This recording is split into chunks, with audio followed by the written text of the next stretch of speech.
Hello everybody.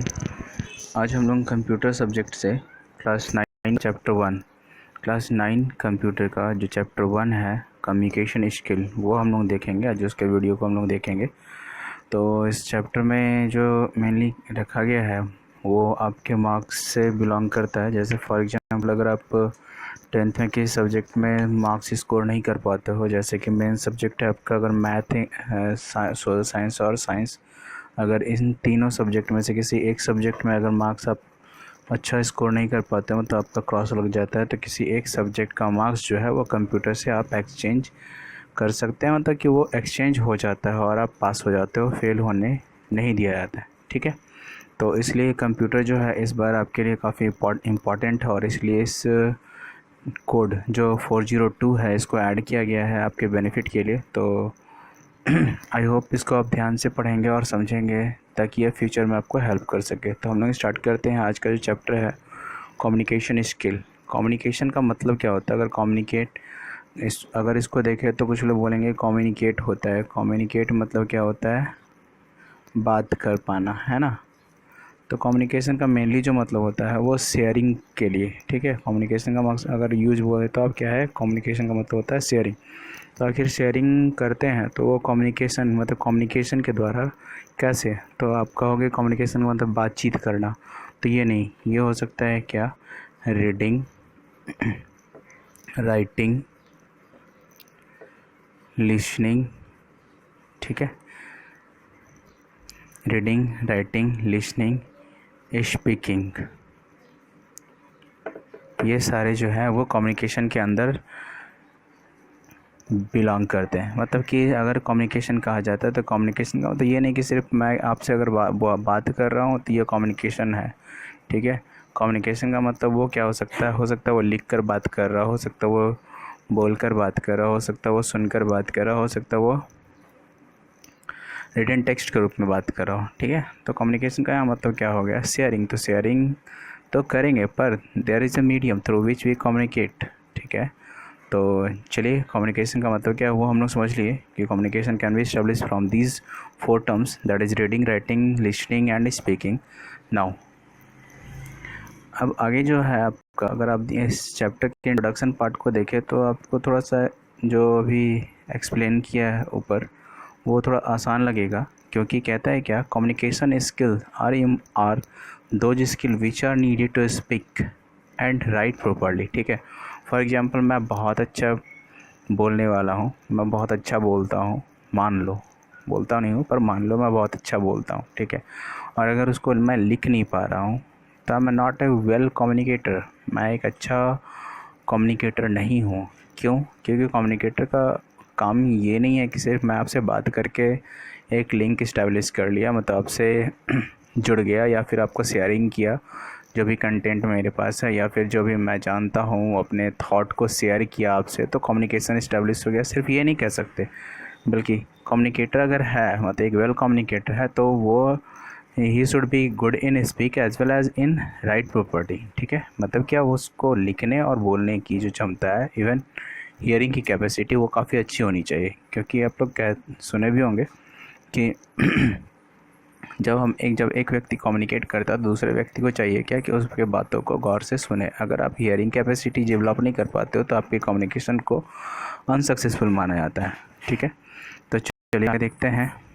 कहता है क्या, a person who is able to speak appropriately while maintaining eye contact with audience used varied vocabulary and articulate speech to suit the need of the audience is generally said to be an efficient speaker। ठीक है, एक efficient speaker क्या है? जब वो अपने speech के द्वारा या वोकेबुलरी के द्वारा, मतलब अपने शब्दों के द्वारा, अपने प्रोनाउंसिएशन के द्वारा आगे जो बैठे हुए व्यक्ति हैं उसको शेयरिंग कर रहा है। ठीक है, अपने थॉट्स को, अपने नीड्स को अगर शेयर कर रहा है तो that is the good speaker. ठीक है, अब जैसे मान लो कि मैं बोल रहा हूँ, मान लो कि एक क्लास है, ठीक है, इसमें हर बच्चे बैठे हैं और यहाँ पे टीचर वो है वो बोल रहा है। ठीक है, और कुछ बच्चे जो है उधर झगड़ने का काम कर रहे हैं, कुछ बच्चे अपना काम कर रहे हैं, कुछ बच्चे ये कर रहे हैं, कुछ बच्चे वो कर रहे हैं।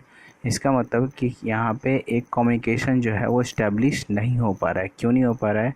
कि either communicator is not a good मतलब speaker is not a good communicator, और they are not able to understand what the communicator मतलब what the speaker is saying. ठीक है, मतलब कि अगर जो स्पीकर है, मान लो अगर क्लास और टीचर की बात करें तो टीचर है या तो सही से बता नहीं पा रहा है इसलिए ये सब अपने काम में व्यस्त हैं, या फिर ये सही से समझ नहीं पा रहे हैं इसलिए सब अपने काम में व्यस्त हैं। मतलब कि अगर एक वेल डिफाइंड कम्युनिकेशन इस्टेब्लिश करना हो तो क्या होगा कि teacher as well as listener को वेल मेंटेन्ड और वेल कंडीशन में रहना होगा, ताकि वो अपने एक दूसरे के थॉट्स को, शेयरिंग को, कम्युनिकेशन को इस्टेब्लिश कर सके और एक वेल कम्युनिकेशन इस्टेब्लिश हो जाए, है ना। कहने का मतलब क्या कि अगर आप सही से सुन पा रहे हो, सही से बातों को समझ पा रहे हो, that is the good communication establishment.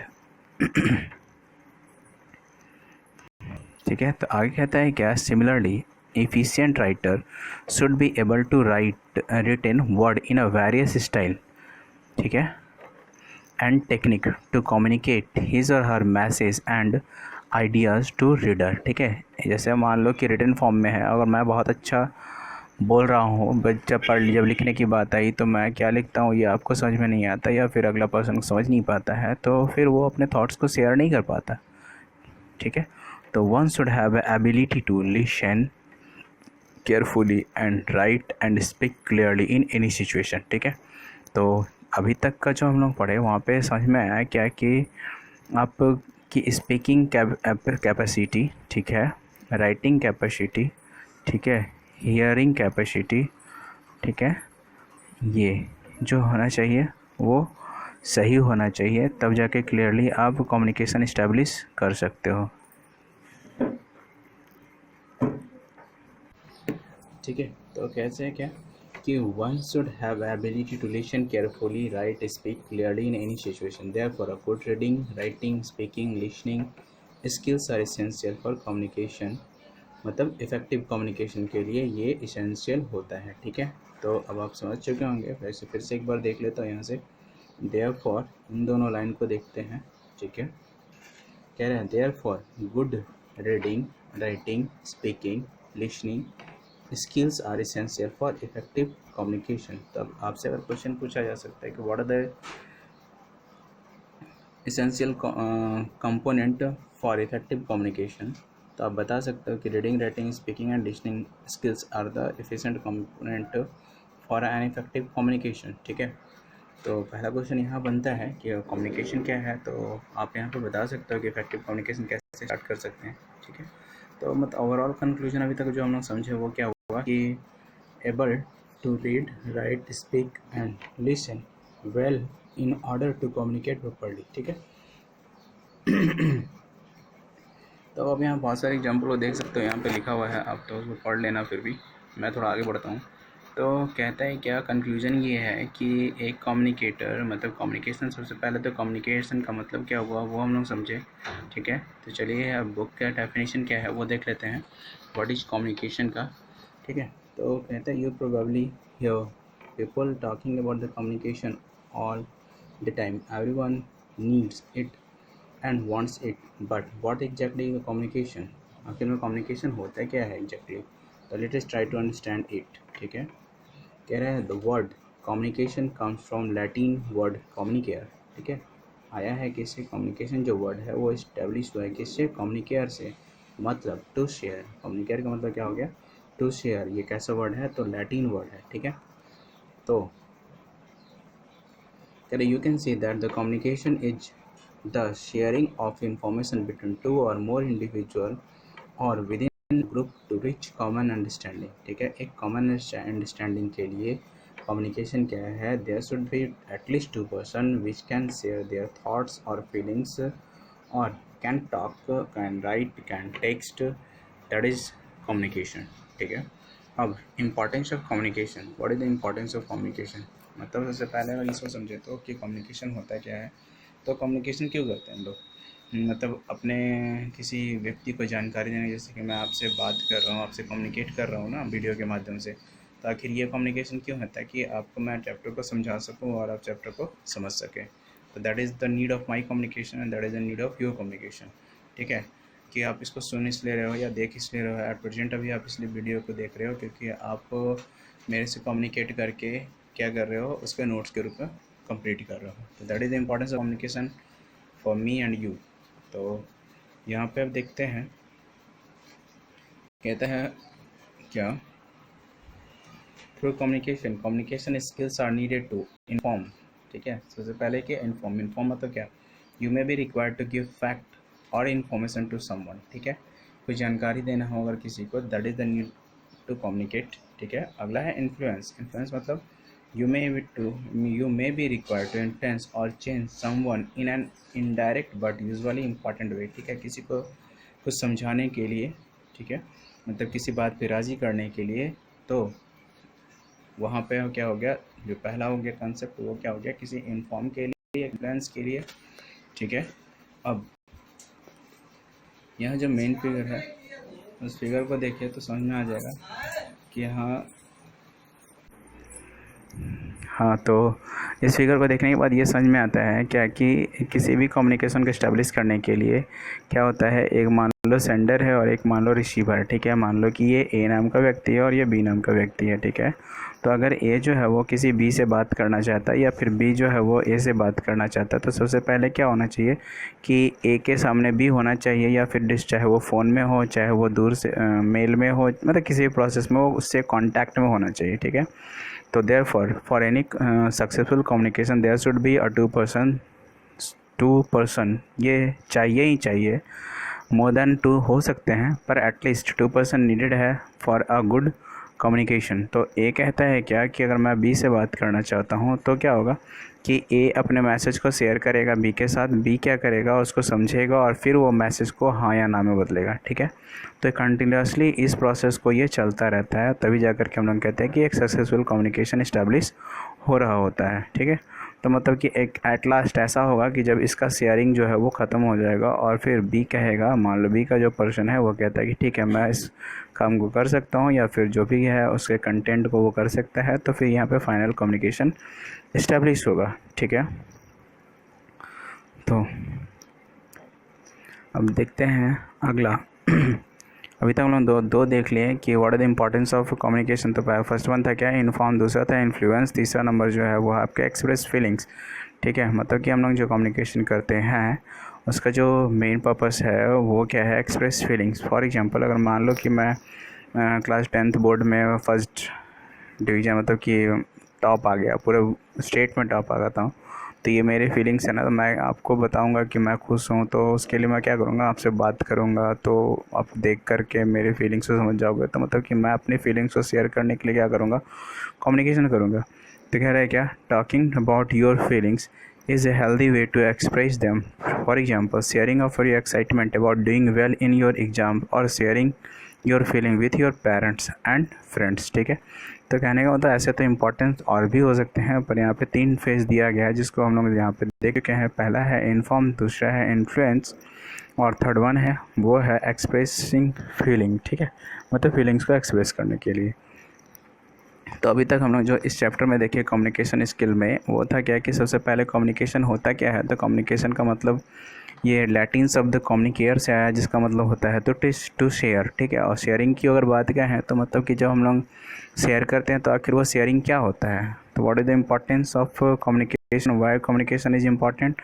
तो that is important because to inform, to influence and to express feelings. ठीक है, तो ये 3 टॉपिक दिया है। इसके बाद भी आप चाहो तो और भी लिख सकते हो कि आप किसी से बात क्यों करते हो, तो आप उसको एक्सप्लेन कर दो। That is the important of communication.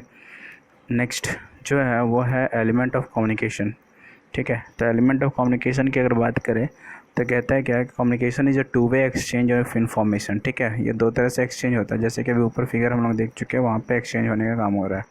ठीक है, तो पहला कह रहा है speaking and writing to someone are the example of giving information. ठीक है, या तो बोल करके या तो लिख करके, दोनों तरह से ना कर सकते हैं हम लोग कम्युनिकेशन को इस्टेब्लिश। अगर मान लो मैं आपको बता रहा हूँ तो अभी क्या कर रहा हूँ, मैं दोनों तरह से कर रहा हूँ, मैं लिख करके भी कम्युनिकेट कर रहा हूँ और आपसे बोल करके भी कम्युनिकेट कर रहा हूँ। फॉर एग्जाम्पल यहाँ पे सेंडर है और ये रिसीवर है, तो क्या कर रहा है कि सेंडर या तो इसको कॉन्टैक्ट करके फ़ोन से बोले, ठीक है, और ये फ़ोन से इससे बात करे, नहीं तो क्या करे ये मैसेज कर दे और ये भी फिर मैसेज से जवाब दे। ये मान लो ये व्हाट्सअप करे, ये भी व्हाट्सअप से जवाब दे। मान लो ये मेल करे, ठीक है, तो ये भी मेल से जवाब दे। या फिर ये उसके घर चले आए और उससे मिल ले, ठीक है, या फिर ये उसके घर जाकर उससे मिल ले। मतलब कम्युनिकेशन इस्टेब्लिश करने के लिए ये टर्म्स इम्पॉर्टेंट हैं, ठीक है। तो यहाँ पे जो है एलिमेंट्स ऑफ कम्युनिकेशन वो क्या क्या हो गया, रीडिंग एंड राइटिंग, ठीक है, या तो sorry speaking and writing to someone are the examples of giving information. Reading and listening to someone are the example of receiving information, ठीक है। तो जरा जूम करके देख लेते हैं। यहाँ पे देखिए कहता है क्या, स्पीकिंग एंड राइटिंग, ठीक है, स्पीकिंग एंड राइटिंग ये क्या है, are the examples of giving information, ठीक है। जबकि रीडिंग एंड लिसनिंग जो है वो क्या है, एग्जाम्पल किसका, रिसीविंग इन्फॉर्मेशन का। तो अगर आपसे बोला जाए तो स्पीक और राइट ये क्या हो गया, ये हो गया आपका शेयरिंग करने का, शेयरिंग मतलब कि गिविंग का, ठीक है। जबकि रीडिंग और लिसनिंग क्या हो गया, ये दोनों है आपका रिसीविंग का, है ना। तो ये क्या है, आपका एलिमेंट है किसी भी कम्युनिकेशन को इस्टेब्लिश करने के लिए, जो कि हम लोग फिगर में देख चुके हैं यहाँ पे, ठीक है। तो हम लोग टॉपिक को देखते हैं। अब कहते हैं पर्सपेक्टिव इन कम्युनिकेशन, जैसे कहते हैं ना कि हमारा क्या दृष्टिकोण है, क्या हम सोचते हैं, क्या हम करते हैं। तो इस तरह से what is the perspective in communication. तो कहता है क्या, perspective are ideas, views, fixed way of thinking, ठीक है। पर्सपेक्टिव क्या है, तो आइडियाज़ है, व्यूज़ है और फिक्स्ड वे, मतलब किसी निश्चित तरीके से सोचने की प्रक्रिया क्या कहलाती है, पर्सपेक्टिव कहलाती है।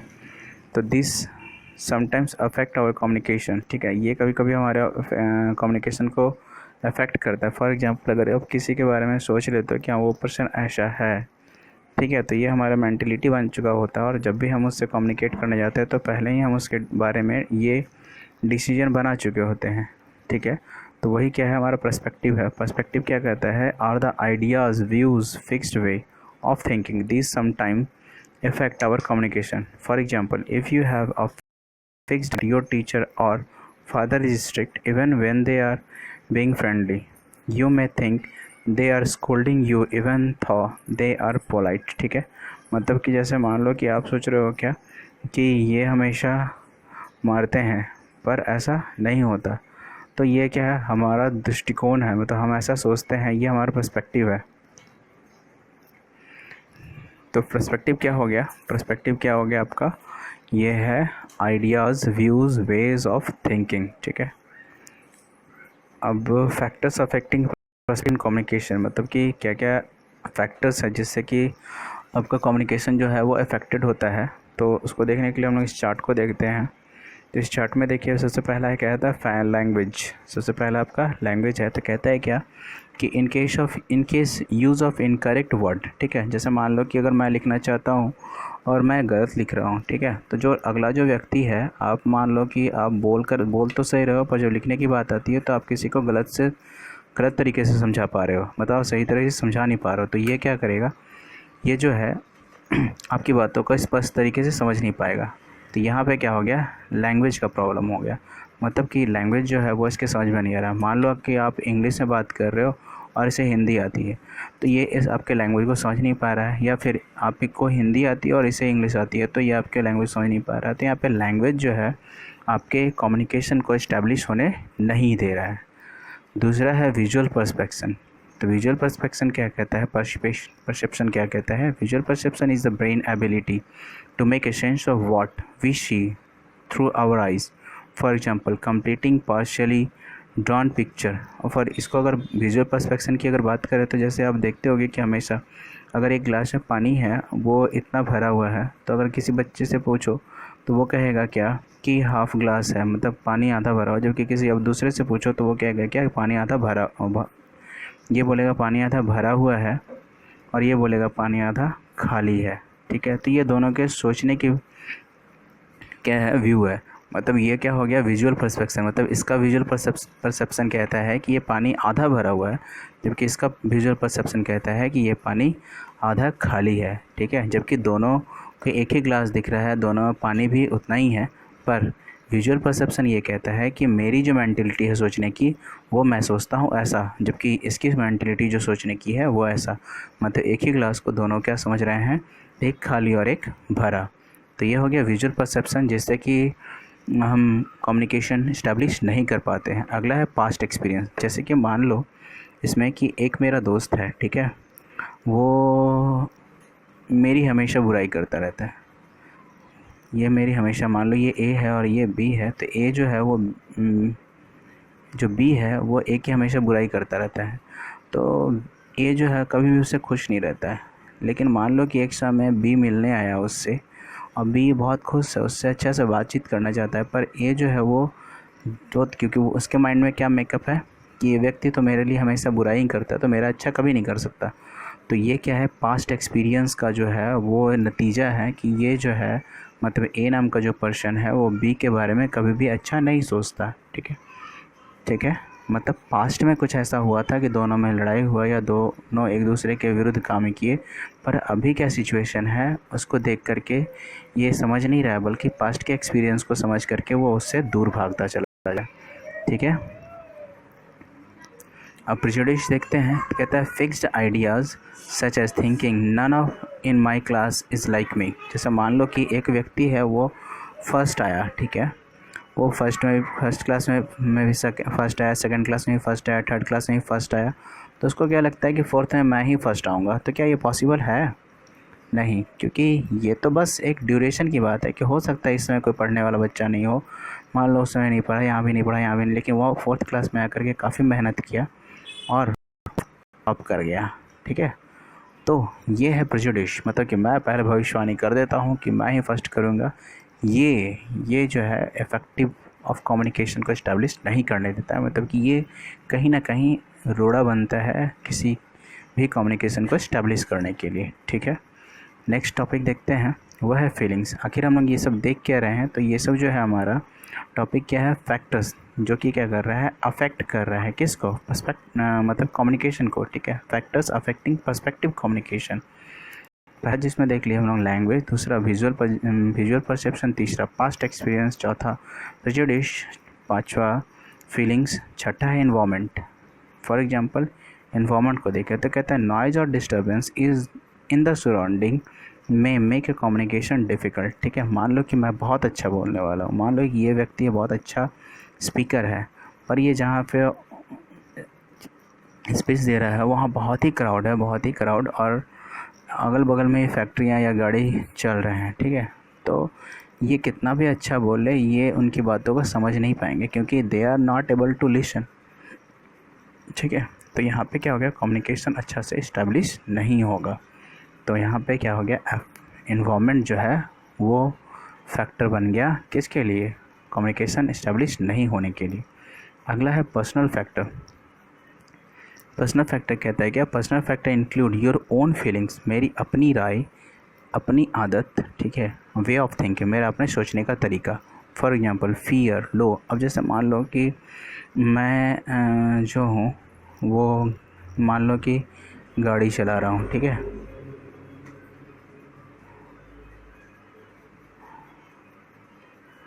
चलो गाड़ी से अच्छा से बनाता हूँ। पर्सनल फैक्टर में अगर देख लो आप, तो ये क्या हो गया, मान लो ये मेरा गाड़ी है, ऐसे जूता ऐसा लग रहा है पर आप गाड़ी समझ लो इसको।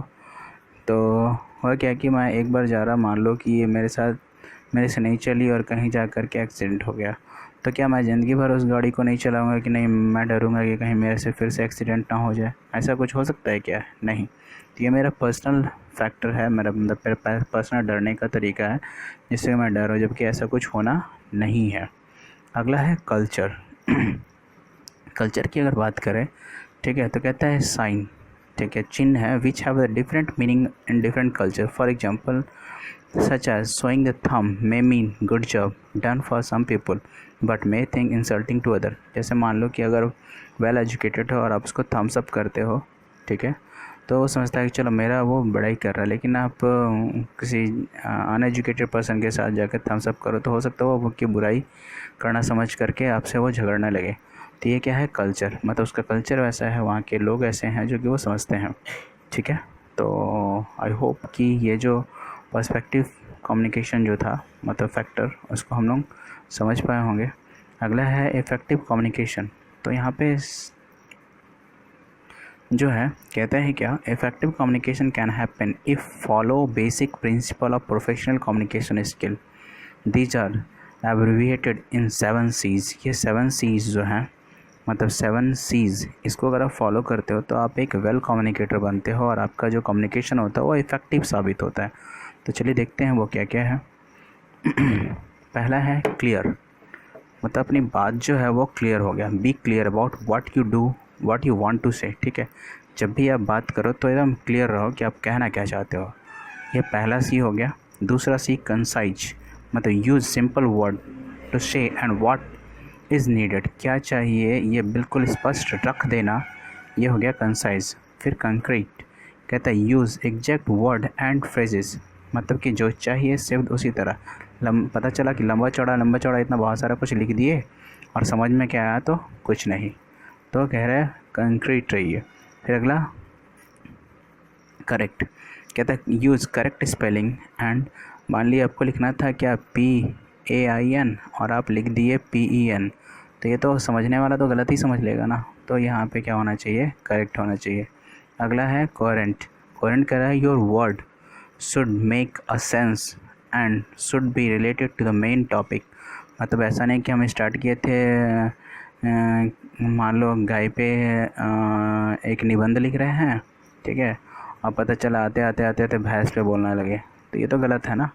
तो ये कह रहा है क्या कि your topic should be coherent, मतलब कि वही बोलना चाहिए, वही स्टार्ट रखना चाहिए जहाँ जिस बारे में आप बोल रहे हो, और ख़त्म भी उसी टॉपिक पे आकर होना चाहिए, नहीं कि बोलना कुछ और था और बोलते बोलते आ कहीं और गए। अगला है कंप्लीट, कह रहा है your message should have all the needed information, जिस बारे में आप बोल रहे हो, जिस टॉपिक में आप बोल रहे हो, उस टॉपिक का कंप्लीट इन्फॉर्मेशन आपको होना चाहिए, और आप जो जिसको दे रहे हो स्पीच या नरेशन नरेट कर रहे हो उसको भी कंप्लीट इन्फॉर्मेशन मिल जाए। अगला है कर्टियस, कहता है क्या कि be respectful, friendly and honest. ठीक है, मतलब कि अगर ये सातों को आप फॉलो करते हो तो आपका जो कम्युनिकेशन है वो बिल्कुल इफ़ेक्टिव होता है। ठीक है, तो there are different methods of communication which include non verbal, verbal and visual. ठीक है, इसके अलावे अभी तक हम लोग कम्युनिकेशन के बारे में देख रहे थे, अब देख रहे हैं टाइप्स, वो वर्बल है, नॉन वर्बल है और विजुअल है। ठीक है, तो अब आगे देखते हैं क्या है। तो ये कुछ एक्टिविटी है, तो उस एक्टिविटी को आप देख सकते हो। यहाँ से आपका एक्सरसाइज स्टार्ट होता है सेशन 1 का, जो भी हम लोग पढ़ रहे थे वो सेशन 1 था, मतलब कम्युनिकेशन स्किल। इसका आप एक्सरसाइज देखोगे और अगर आपसे बनता है, क्योंकि ऑब्जेक्टिव है तो सारा बन जाना चाहिए। अब जैसे फॉर एग्जांपल क्वेश्चन को देखते हैं, तो कहता है identify the elements of communication, ये भी हम लोग देख चुके हैं। Draw the communication cycle, figure बनाना है। Identify the factor affecting the perspective communication. वाह, सारा आंसर आपसे बन जाएगा, कोई दिक्कत नहीं होगा। इसके बाद जो है वो सेशन 2 स्टार्ट है, तो हम लोग सेशन 2 का जो है वो नेक्स्ट वीडियो में देखेंगे। फ़िलहाल अभी हम लोग सेशन 1 के बारे में ही बात करेंगे। तो सेशन 1 में जो है वो आपका जो नीचे एक्सरसाइज है आप उसको कंप्लीट करोगे। ये जो एक्सरसाइज है इसको कंप्लीट करोगे, ऑब्जेक्टिव प्लस ये क्वेश्चन आंसर मिला करके कंप्लीट नोट्स बनाओगे। इसके अलावे अगर ये क्वेश्चन नहीं है तो आप 1-2 क्वेश्चन और बनाओगे। सबसे पहला क्वेश्चन जो होगा आपके पास वो होगा व्हाट इज़ कम्युनिकेशन।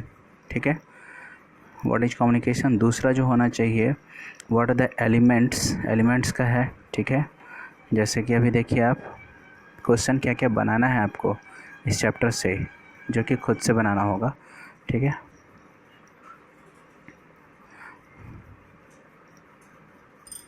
देखिए पहला क्वेश्चन होगा व्हाट इज कम्युनिकेशन। ठीक है, दूसरा what is the importance of communication.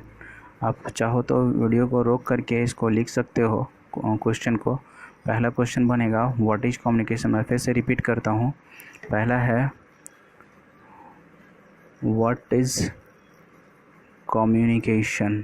ठीक है, ये पहला हो गया। दूसरा इम्पोर्टेंस